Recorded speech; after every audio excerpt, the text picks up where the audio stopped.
ए ईमान वालो, सब्र और नमाज से मदद लिया करो, बेशक अल्लाह सब्र करने वालों के साथ है। नेकी यही नहीं कि तुम मशरिक और मगरिब को किबला समझकर उनकी तरफ मुंह कर लो,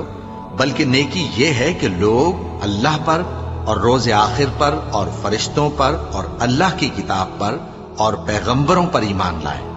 और माल बावजूद अजीज रखने के रिश्तेदारों और यतीमों और मोहताजों और मुसाफिरों और मांगने वालों को दें, और गर्दनों के छुड़ाने में खर्च करें, और नमाज पढ़ें और ज़कात दें, और जब अहद कर लें तो उसको पूरा करें,